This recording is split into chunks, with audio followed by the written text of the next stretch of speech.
save that money.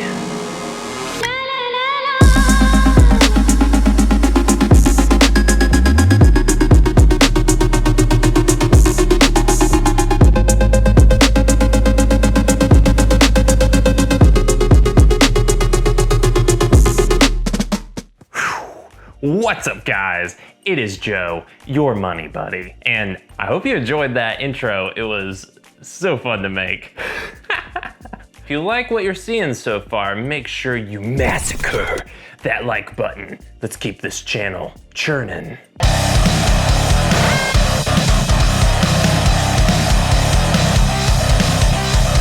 Today we're going to be talking about something super awesome: saving money. To me, saving money is kind of like a game. I love priding myself on what kind of discounts I can find, what kind of deals I can find out there. I probably do spend way too much time sometimes trying to find the best deal out there. But guys, us Americans are just not saving enough. CNBC said that more than 1 out of 5 Americans aren't even saving any of the money they receive at all. Also, about 50% of Americans are living paycheck to paycheck and can't even come up with $1,000. Saving money is so freaking awesome. And I'm gonna give you 3 reasons why. Number 1 is peace of mind. When you have enough money saved away in an emergency fund or a savings account, you're not worrying about day-to-day life and what could go wrong. So like I said earlier, over half of Americans would find it really hard to come up with $1,000 to pay for an emergency. I know for me and my wife, we've had several times in our marriage where we've had an emergency pop up randomly where we'd have to shell out over $1,000 ourselves. You never know when an emergency will happen. If one happens and you're not prepared and you have to take out a personal loan or put the payment on a credit card and incur interest over years, it could ruin your finances for a good bit. And that is where an emergency fund comes in. Now, emergency funds will be different from person to person depending on your income, your lifestyle, where you live, but there's a general rule of thumb that you need to save about 3 to 6 months worth of your income. I also came across this really interesting article where 2 economists came up with apparently the perfect emergency savings account number. They say that if you save about $2,467, then that's apparently the magic number. I say if you can definitely reach at least that, then I think you're pretty good. I'll have the article in the description below if you want to check that out. But again, having anything in an emergency fund is an awesome start. So get started on that if you haven't already. The second thing awesome about saving money is having more options.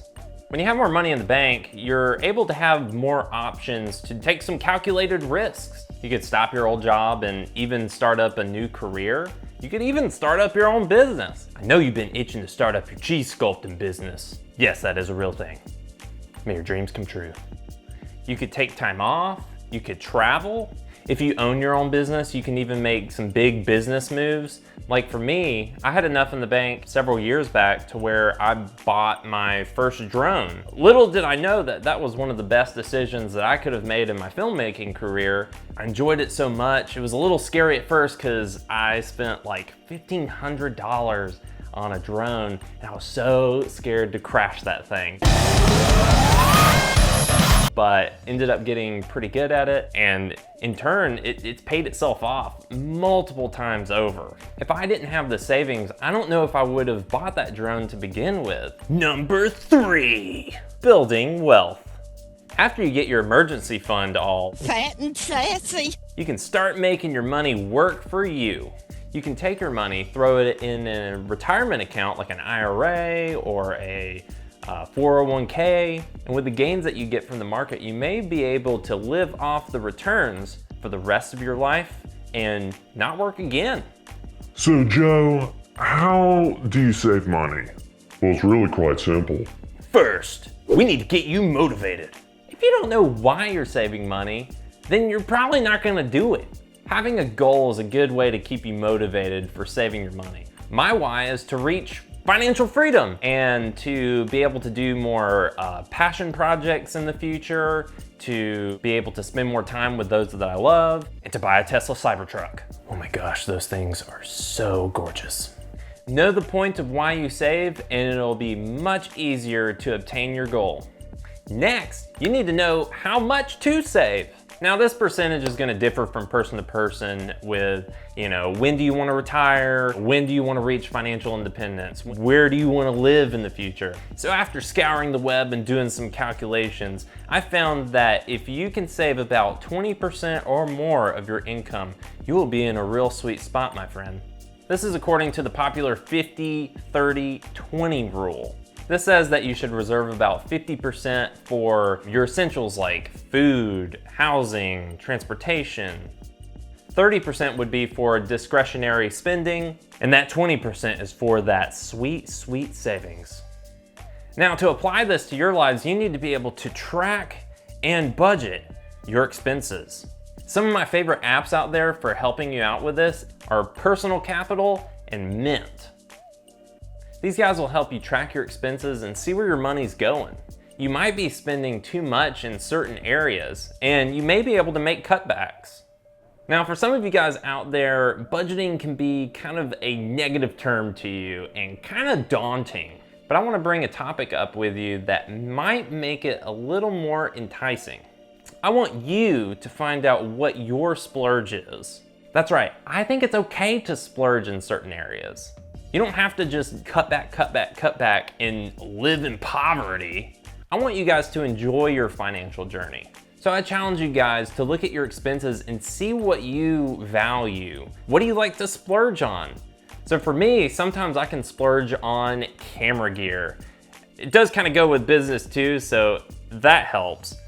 I also spend more money on going on leisure trips and also some fancy dark chocolate. Freaking love that dark chocolate. Anything above 70% cacao, perfection.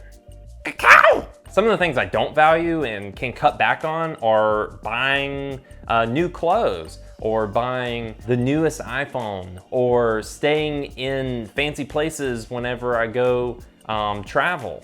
Balancing your splurges and your cutbacks can help you reach your savings goals, but also maximize the enjoyment of your financial journey. And remember, everyone's splurges are different, so I encourage you, if you live with a spouse or a roommate, I encourage you guys to work together to find what you can cut back on and what you can agree to splurge on together.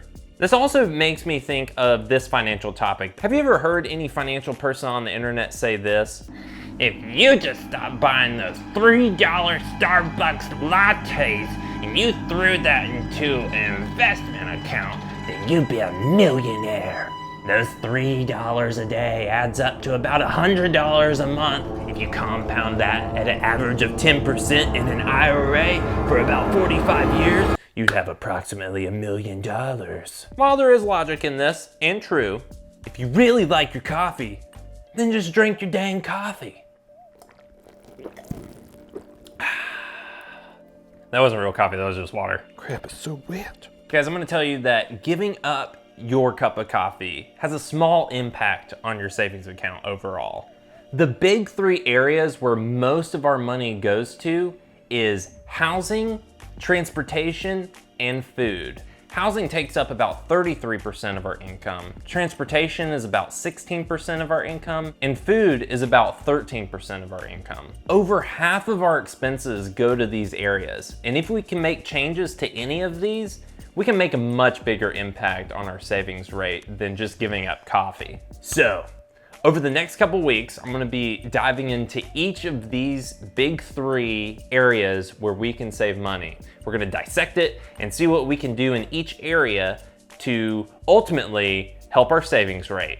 Thank you guys so much for watching this video today. In the description below, you'll find a link to Robinhood where you can get 1 free stock with signing up. There's also a link to Webull, another brokerage where you can get 2 free stocks for signing up. And if you would just demolish that like button for the YouTube algorithms and hit that subscribe button so that you can learn more tips and tricks about money.